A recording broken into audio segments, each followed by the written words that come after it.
All right, we're ready for Joshua chapters 3 and 4. If you were not here last week, we gave an introduction to the book of Joshua and covered chapters 1 and 2. And we're ready for chapters 3 and 4.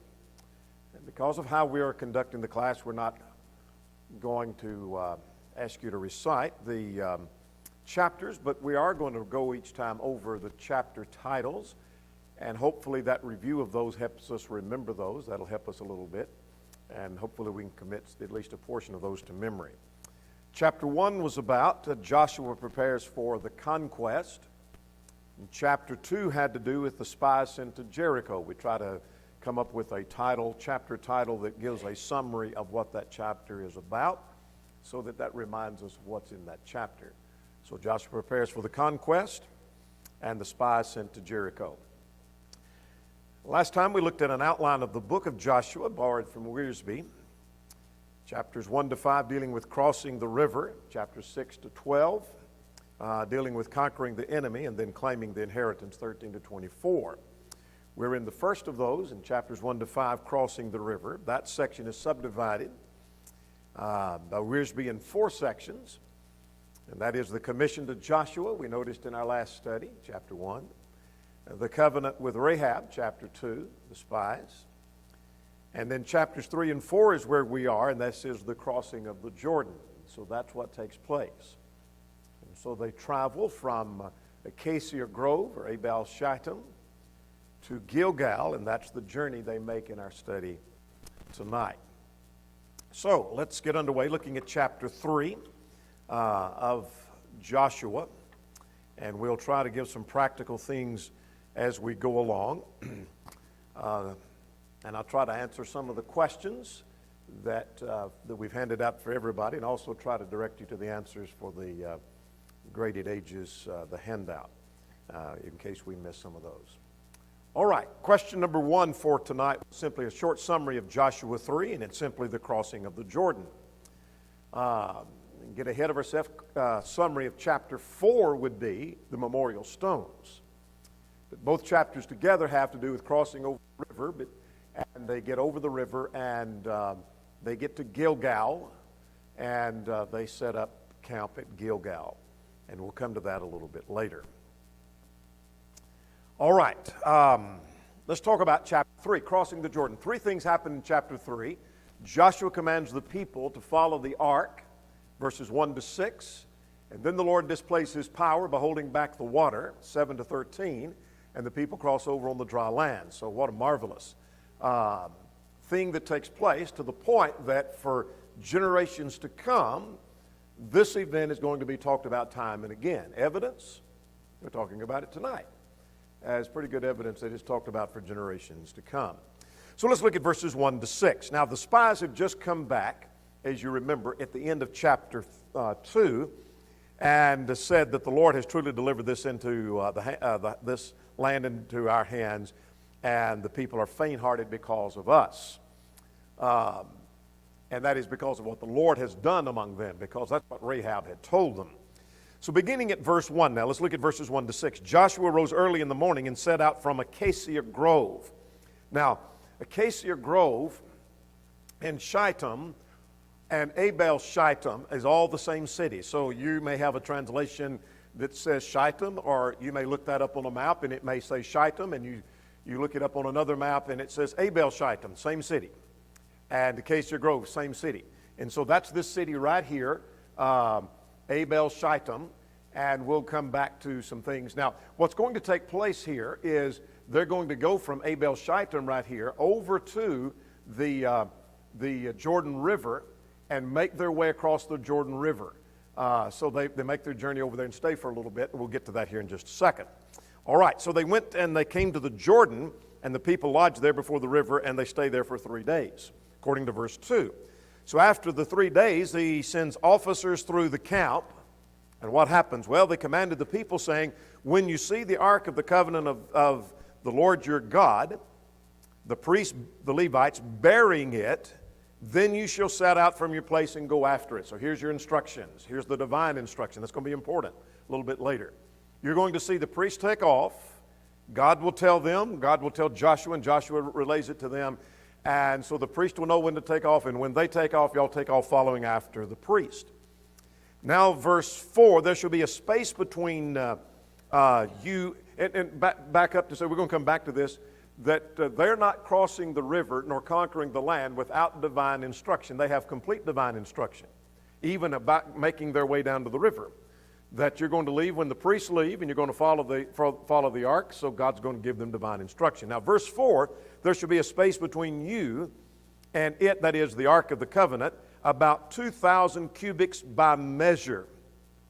It's about 3,000 feet, a little less than, a little more than a half a mile. And so we have two questions about that. We have one for everybody on question number 3. How much space between the people and the ark? 2,000 cubics, 3,000 feet, half a mile plus. The graded ages have a question on that also as well. Same question. All right. Now, what was the point of that? It seems to be divine reverence, or reverence for things that are divine. Rather than crowding around, which they were not to touch the ark at all, only the priest could touch and carry the ark, and only carry it by the staves.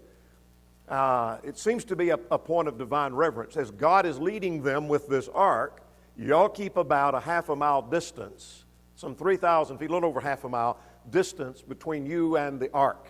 And as they go, then you go and you keep that distance. Again, it seems to be a matter of reverence and fear for God. Now, as they are about to embark upon crossing over the river, there's a couple of things that seem to be impressed upon us here in chapters 3 and 4. One is, or about 3 things. One is this divine reverence or the reverence for things that are divine. Secondly, is the power of God. We're going to see something about the power of God time and again through the chapter. In fact, let's get ahead of ourselves that He is said to be the Lord of the earth. That's an emphasis, that's at verse 13. That's an emphasis of His power. And then the third thing has to do with confirming Joshua as the leader, and we'll come back to that here in just a moment. Well, anyway, verse 4, keep this distance, don't come near it, that you may know the way by which you must go. Again, here is divine direction. Have reverence for the divine and follow divine direction. There is going to be divine direction. And then here's one of my favorite phrases in all of the book of Joshua. For you have not passed this way before. Because you're headed down a direction, you're going over a river, you're going into a land where you've never been before. So you've never passed this way before. You need divine direction. You need the fear and the reverence for God because you've never passed this way before. You see, they've never crossed the Jordan before. They've never taken walled cities before. They've never conquered cities or armies that had chariots of iron before. They've got new challenges, new difficulties. Now, what kind of difficulties are they going to have? Well, one of the difficulties is when they get to the river, when they come to the river and they set foot in the river, the priest, is the water really going to part like God said it would? That's a challenge. Do they believe it? And when the waters part, can they safely go across on the other side? Will they stay parted? And will God keep the waters from destroying them? Let's get ahead of ourselves. Verse 10, when they get across on the other side, there's mighty people that they have to conquer. Can they conquer those people? And furthermore, can they put their trust and their confidence in God? You think of being out in the middle of the river and looking up in the wall of water on the right side. Can they put their trust and their confidence in God? You've never been this way before. Now, how were they to do that? Well, now, one of the things that they're to do is follow divine instruction, back at verse 3. And secondly, have respect for things that are divine. And you will follow instructions. And then we're going to come to another, verse 13 and through 15 here in just a moment. But that sets the pace for some other things we're going to say in a moment. Now, at verse 5, Joshua said to the people, sanctify yourselves, for tomorrow the Lord will do wonders among you. Well, that's interesting. That if this were a cursory reading, you had never read this before, and this is your first quick reading through that, you kind of stop and are taken back, sanctify yourselves. Why didn't he just say, now tomorrow we're going to cross over the river? There's something to be learned about making sure you're cleansed and sanctified and purified before embarking upon doing the will of God. Here's a challenge before you. First thing, do cleanse yourself. So sanctify yourselves, become cleansed, because tomorrow there is a challenge before you. And so he spoke to the priest and told them to take up the ark and cross over before the people. So they took up the ark of the covenant and went before the people. So that's all we've accomplished so far is, let's back up to our outline. Joshua commands the people to follow the ark, and then he tells the priest, pick up the ark, take off, and let's begin to go. All right, let's start verse 7 and go through verse 13 now. Verse 7, the Lord said to Joshua, this day I will magnify you in the sight of all Israel, that they may know that as I was with Moses, I will be with you. Now what's about to happen is God's going to give his divine endorsement to Joshua, upon Joshua, is the way I word that. Not to Joshua, but to the people upon Joshua. What do we mean by that? Well, let's go back to, we have a question number 4. What does it mean that God would magnify Joshua, and how would he do that? He's going to show that God's with him, just like he was with Moses. In other words, he's going to put his stamp of approval upon Joshua. So Joshua is not coming out and telling the people, I think I'm going to be the new leader, kind of taking it on myself, and when really he doesn't have authority for that, and someone has to come around and tell him, you haven't been authorized to lead these people. God's going to show, I have authorized him to lead this people, so you follow him just like you were supposed to follow Moses. If you're following him, you're following ultimately me. Now, how did God do that? Well, one of the ways in which God did that, and I think the answer to that second part of question 4 is, when God held the waters back, like Joshua said was going to happen, that shows God was with Joshua.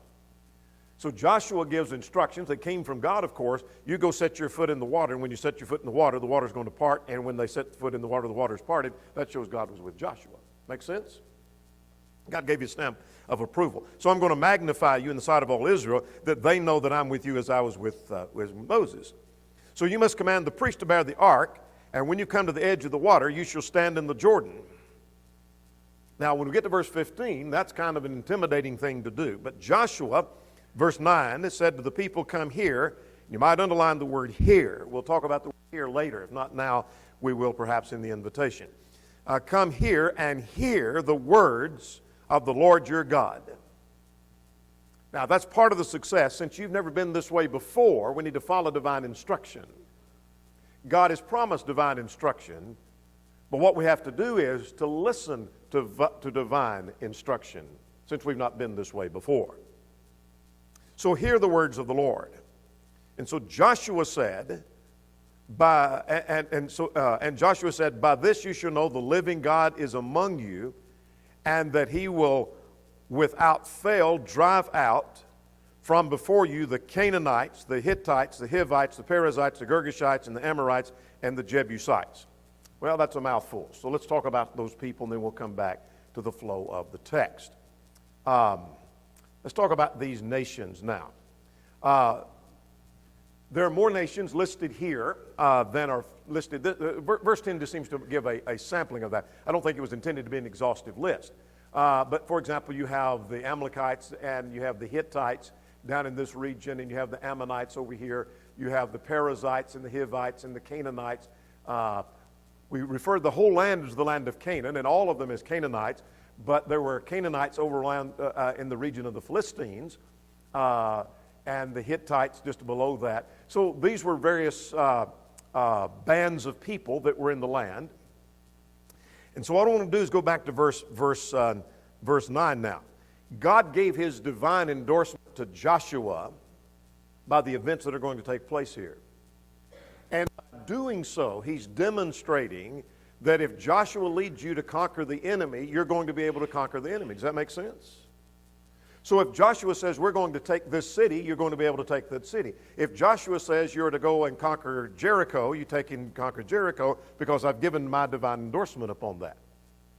Now, furthermore, I think when we get down to verse 13 to 15, or let's just say the rest of the chapter, chapter 3, when the waters part, just like Joshua had said they would, and they cross over, that's a demonstration of the power of God. If God can part the waters, what God can do is God can conquer the Perizzites and the Canaanites and the Hittites and the Jebusites and all the other ites that are there. And that ought to give them confidence. So when they come up against Jericho, God can take this. He parted the waters. When we come up to Ai, God can take this because He parted the waters. So when they have the northern campaign, the southern campaign, the central campaign, God can conquer it all because God parted the waters. That's the point to be learned. Now we'll see more about that at verse 13 in a second. But those nations are mentioned right here at verse 10. Now behold, the ark of the covenant of the Lord your God is crossing over before you in the Jordan. That is, the priests are going to go in before them. Now verse 12, take for yourselves 12 men from the tribes of Israel, one man from each tribe. Now, you've read ahead and you know what that's about, but at this juncture, they're not told what that's about. The job these 12 men are to have is going to be told in chapter 4. It just said, pick out one man from each tribe. There's something I want them to do, and we'll tell them here in just a second of what that's all about.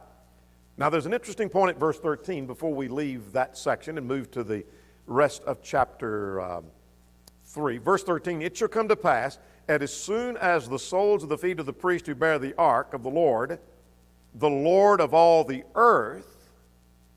Now let's pause there for a moment. You might underline that, the Lord of all the earth. That's an emphasis of the power of God. That's being emphasized all through chapter 3. God who's able to part the waters, the God who can take these enemies, is the God of all the earth. He's the God over all those nations we just talked about. He's the God over them. He's not the God of the Israelites, but not the God of the Canaanites. He's God of all the earth. It means he controls it all. An emphasis of His power. But when the priest's feet rest in the waters of the waters of the Jordan will be cut off, and the waters which come down from upstream shall stand up as a heap. It's not merely that the water is divided enough that they could go across, but the waters are going to stand up as a heap. And we're told how much of a heap here in just a moment at verse 15 and 16 rather. So now you think of the faith that it took when they come to the river, that all we have to do is put our feet into the water, and as soon as we place our feet in the water, Joshua has promised that when that happens, the waters are going to stand up as a heap. Now, what do you think that kind of impact that had on the children of Israel when they go, and some of them perhaps even questioning and doubting, I don't know about this, and when they see the priest put their feet in and the water starts standing up, that gives them not only confidence in the power of God, but Joshua as their leader. Because God had said, and you say, well, I'm not sure Joshua was the one being emphasized. Go back to verse 7. I will magnify you in the sight of all the people. So part of this is to magnify Joshua, to give his endorsement that Joshua is the leader. Don't turn away from Joshua. Joshua is your leader. And that's going to be accomplished here when that takes place. Now then, let's talk about 14 to 17, the people cross over on the dry land. Then we'll come back and see what questions we may have missed for both sets of questions.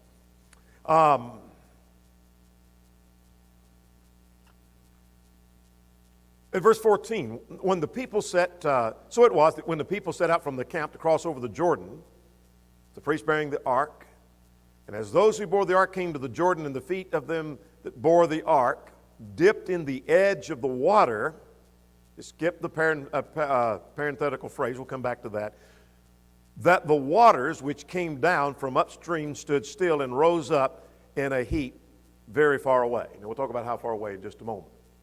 So as soon as they placed their feet, just like Joshua had promised in the waters began to stand up as a heap. Now, what was so significant about that? Go back to verse 15, look at the parenthetical phrase.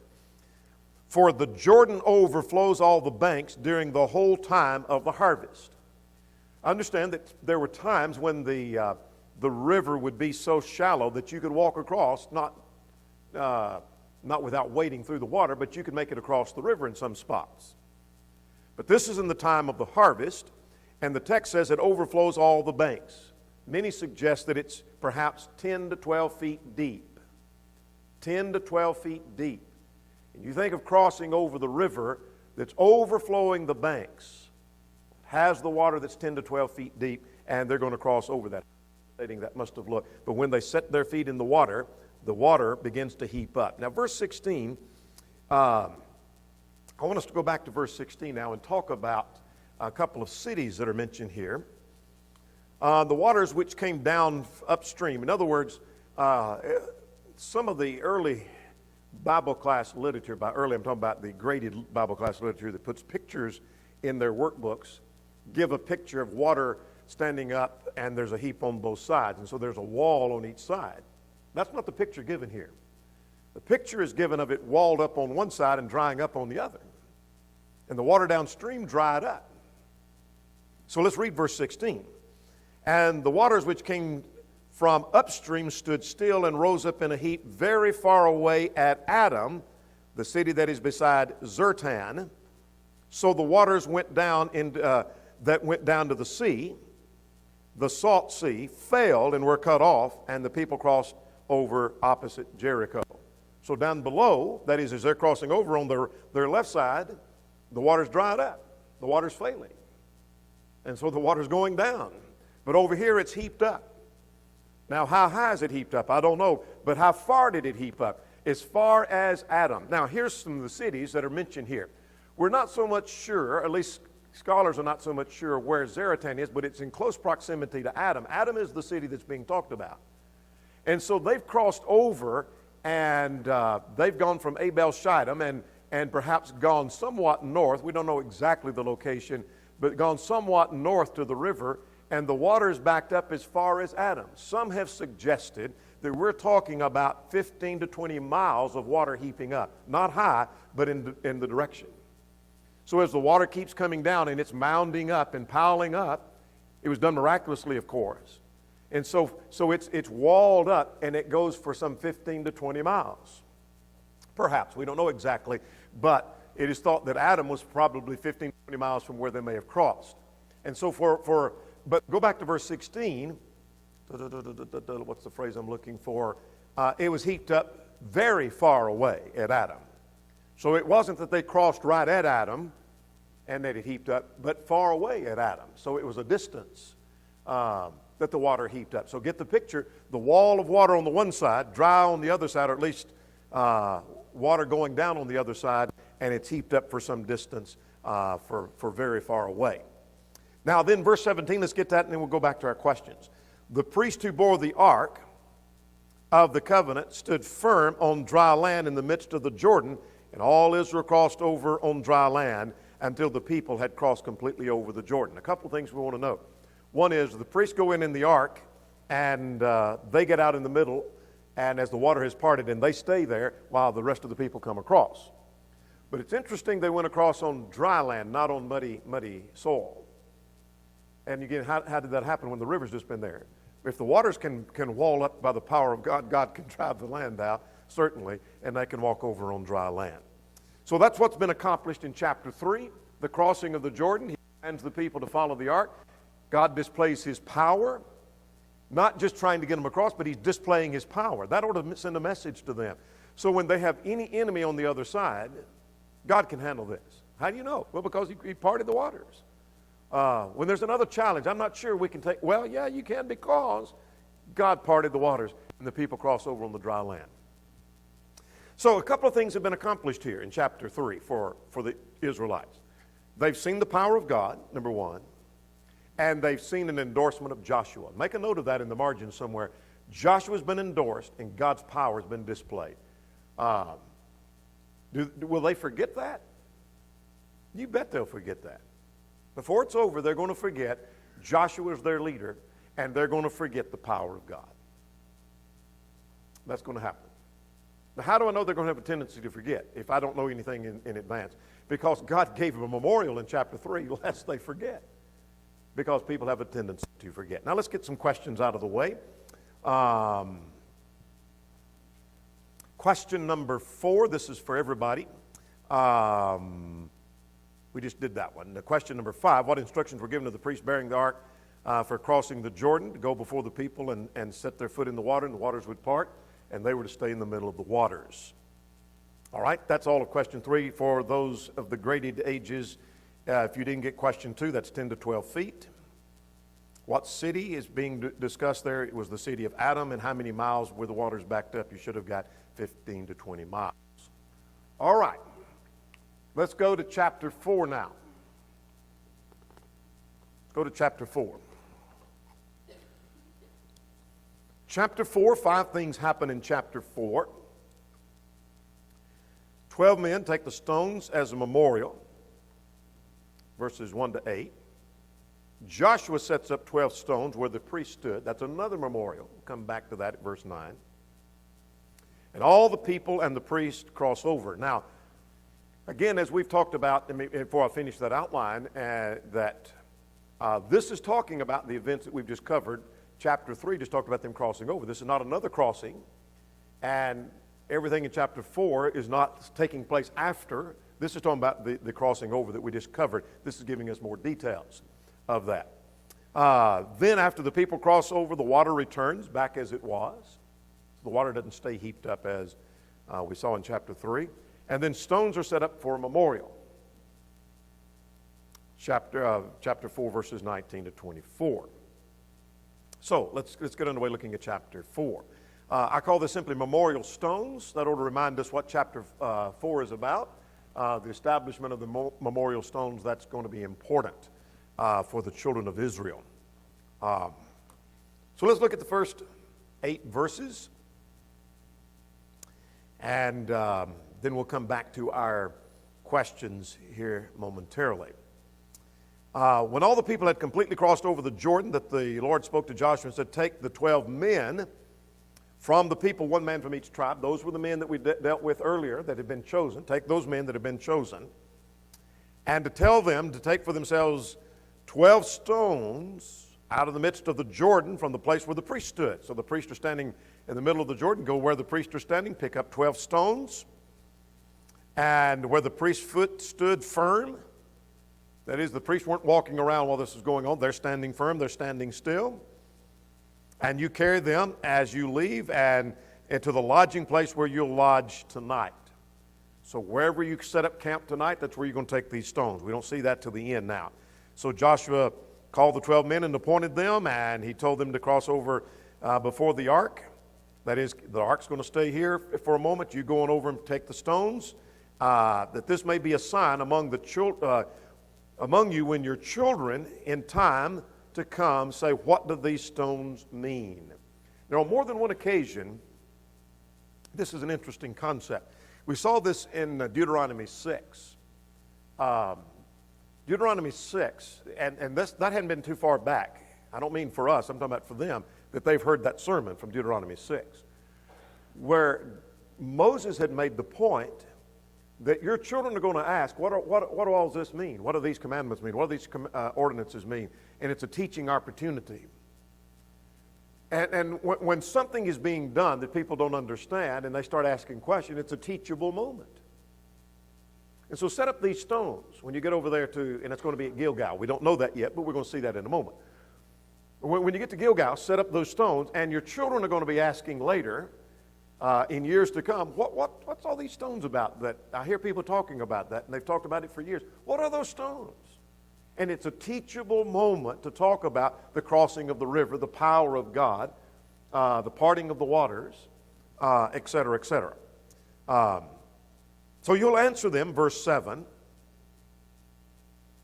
that the waters of the Jordan were cut off before the ark of the covenant, and when it crossed over, and the Jordan was cut off, and the stones shall be for memorial to the children of Israel forever. And so the children of Israel did did so. That is, they did exactly what Joshua said. Just as Joshua commanded, they took the 12 stones that he had spoken of according to the number, and they carried them over to the place where they lodged and laid them down there. Now, where that is not identified till a little bit later. So let's get a question out of the way. What was the purpose of the stones? For everybody's question, chapter 4, and we've got the same question for the graded ages. What was the purpose for the 12 stones? It's a memorial, lest they forget. And you might add to that, it's a teachable moment, as we just mentioned. It's a memorial, as a teachable moment. Perhaps not exactly parallel, but you think of the Lord's Supper being a memorial, and as your kids are growing up, they want to know, what's that, why do they pass that stuff around and y'all eat that crackers and drink that stuff? Why do you do that? It's a teachable moment. You can teach them about the Lord, sacrifice. It's a teachable moment. All right, look at verse 9. Verse 9 sets to itself because some perhaps confuse these 12 stones with the same 12 stones before. This is a different memorial. And so Joshua set up 12 stones in the midst of the Jordan. Remember, they're taking 12 stones from the Jordan and carrying them across. It's going to be placed at Gilgal. But now Joshua's going to set up a different memorial. The 12 people that have been chosen are going to take care of the other. But Joshua sets up 12 stones in the midst of the Jordan in the place where the feet of the priest who bore the Ark of the Covenant stood. So they took 12 stones from there, and Joshua sets up 12 stones right there in the middle, and they are there to this day. Now, what I'm about to tell you about that, other than what the text says, I know nothing more. Some students of the text suggest that the water got so low at times, now at the time of the harvest, it's obviously overflowing the banks, but that the river would be so low at times, these stones would be exposed. In the time of the harvest, when the water comes back over it, they would be covered. But when the water would be down, not in the time of harvest, that perhaps you could see that. I don't know that that's the case, but perhaps it was. And that would also be a teachable moment as they come to this point, and they could say, this is where the children of Israel crossed. What's those stones about? Well, that's where the priest stood. And again, would be a teachable moment if that be the case. The verse 9 doesn't tell us that. That's based upon speculation. All right, so now let's begin at verse 10 and talk about all the people and the priest cross over. This is still talking about the crossing over that's already happened at verse 17 of chapter 3. So the priest bore the ark, stood in the midst of the Jordan until everything was finished.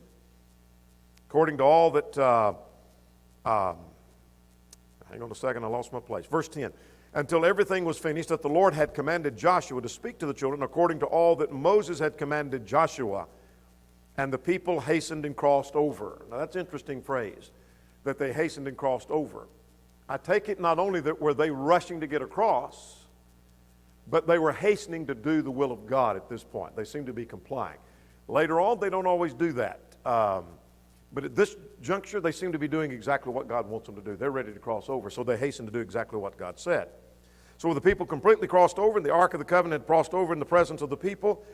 Now then, verse 12, we talked about this a little last time, that the men of Reuben, the men of Gad, and the half a tribe of Manasseh crossed over armed before the children of Israel, as Moses had spoken. About 40,000 prepared for the war, crossed over before them to battle to the plains of Jericho. Let's go and get verse 14. We'll come back and comment because that finishes the section. On that day, the Lord magnified Joshua in the sight of Israel, and they feared him as they feared Moses all the days of his life. Now, let's talk about a couple of things there before we leave that section. Let's go back and talk about the Reuben, Gad, and half tribe of Manasseh. That's those that had settled on the east side of the river. And remember, the deal was made that they could settle on that side, but they had to go over and fight. That didn't mean everybody went over and fought, but their fighting men had to go over. So the women and the children and non-fighting men could stay, but send fighting men over.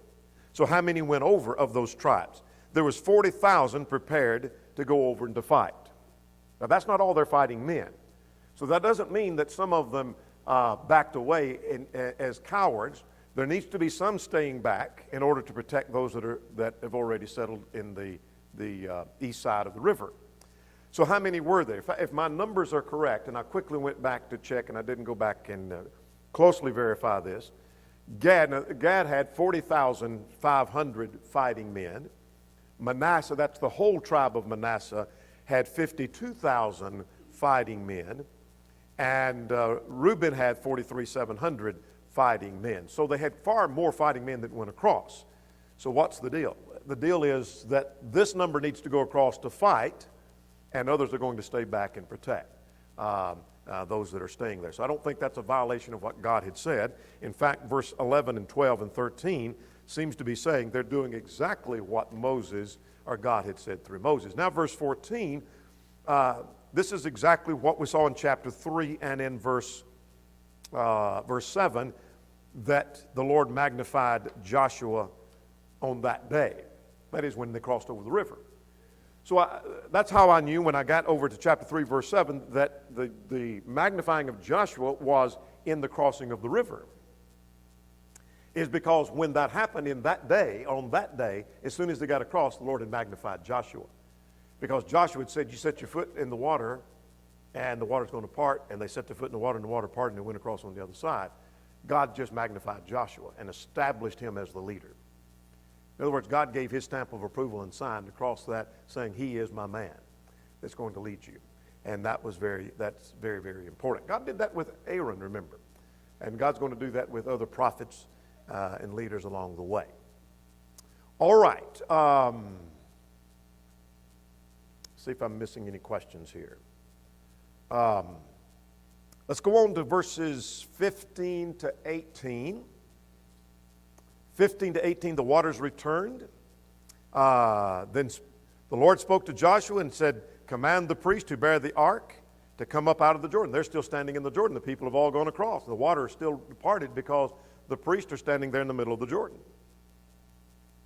And so Joshua commanded the priests, saying, come up from the Jordan. And came to pass, as the priest who bore the ark came out of the midst of the Jordan, and the feet touched the dry ground, that the waters of the Jordan returned to their place and overflowed the banks as before. Now that must have been as impressive as seeing the waters part. That the waters are heaped up for 15 to 20 miles perhaps. A wall of water as they crossed, but the priests are standing there, and as long as they stand firm, and then Joshua says, y'all come on to this side, and as they come across, and as soon as their feet hit dry ground, the water starts rushing back across and overflows the banks again. How impressive that must have been.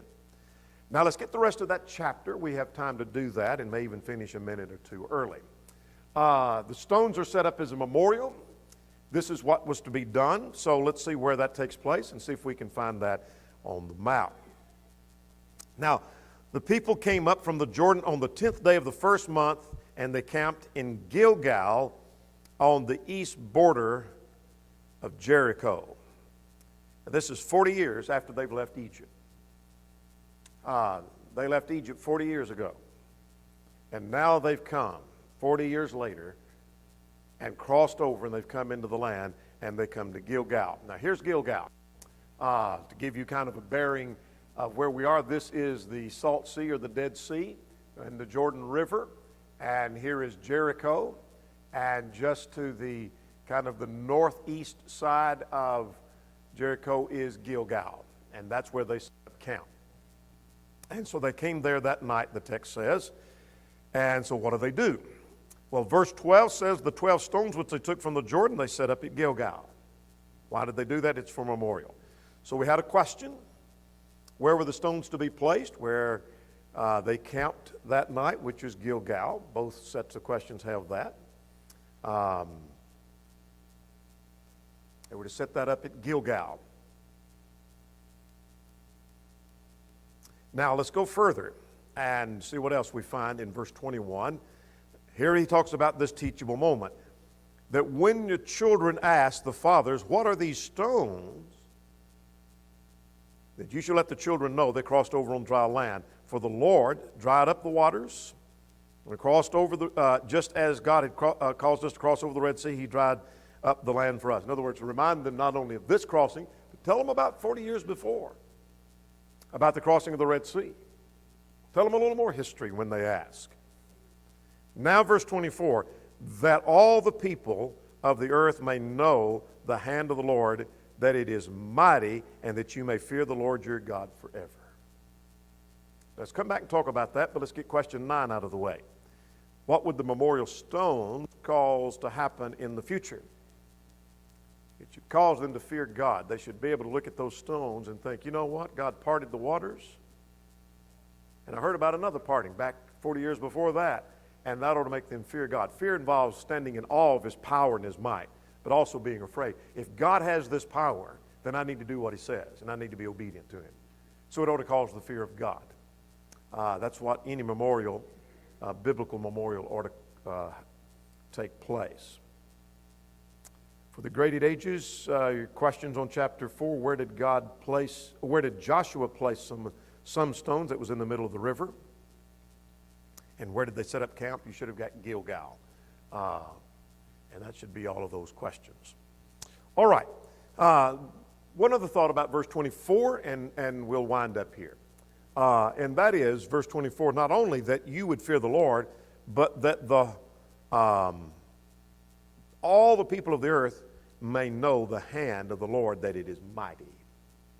Now that ties with that power we've been emphasizing in chapter 3. Remember the Lord of all the earth?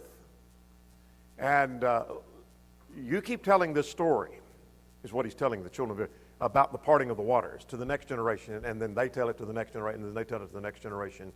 And so that the whole earth, like Rahab had heard about the mighty hand of God. They'll forget about that before it's over, and we'll come back to that a little bit later.